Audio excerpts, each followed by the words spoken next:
Même si on n'a pas la vue, finalement, on peut s'en sortir et se débrouiller. Il faut juste être capable de faire confiance à ces sens-là.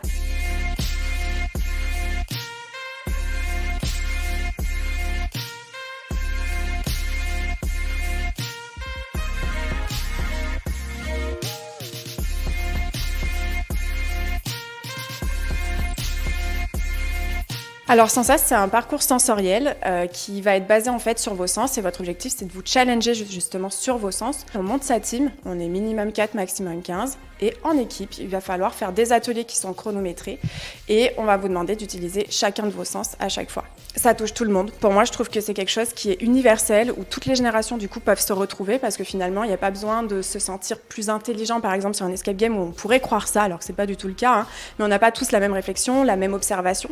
Là, c'est juste une question d'être capable d'utiliser ses sens qu'on a tous, on a tous les mêmes.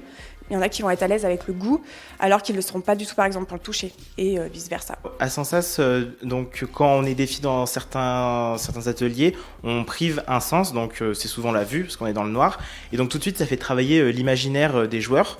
Et donc, notamment dans les boîtes du toucher, il y a beaucoup de choses dans ces boîtes. Et les joueurs, tout de suite, ils ont peur, ils entendent des choses en plus. Et même quand ils goûtent, il leur dit toujours, attention, il y aura aussi des choses vivantes. Et là, tout de suite, les yeux, oh non. Et là, trop tard. On est déjà dans l'atelier, on peut plus reculer. C'est la peur de l'inconnu en fait. Et l'imagination, elle travaille beaucoup et donc souvent on imagine le pire. Par exemple pour l'atelier de l'odorat, il est dans le noir et là on remarque bien que c'est l'atelier qui est souvent le plus compliqué parce qu'on n'a jamais l'habitude de que sentir des choses sans les voir ou sans les goûter. On se rend compte qu'en fait les gens, ils se basent énormément sur le visuel.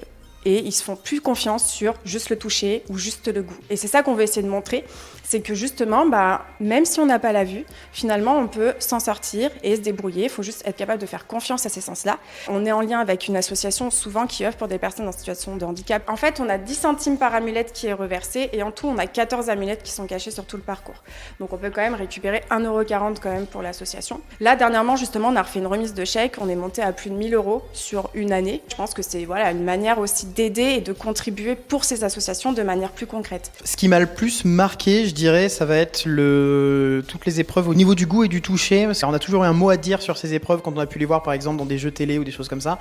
Et en se disant ouais non mais moi j'y vais manger un truc tranquille quoi, ou toucher un truc tranquille. En fait quand on est devant le fait accompli, on est là en mode ah c'est dégueulasse, je touche pas ça. Ou hors de question que je mange ce truc. Et c'est très drôle à essayer de vaincre ses peurs aussi dans un cadre sécurisé quoi.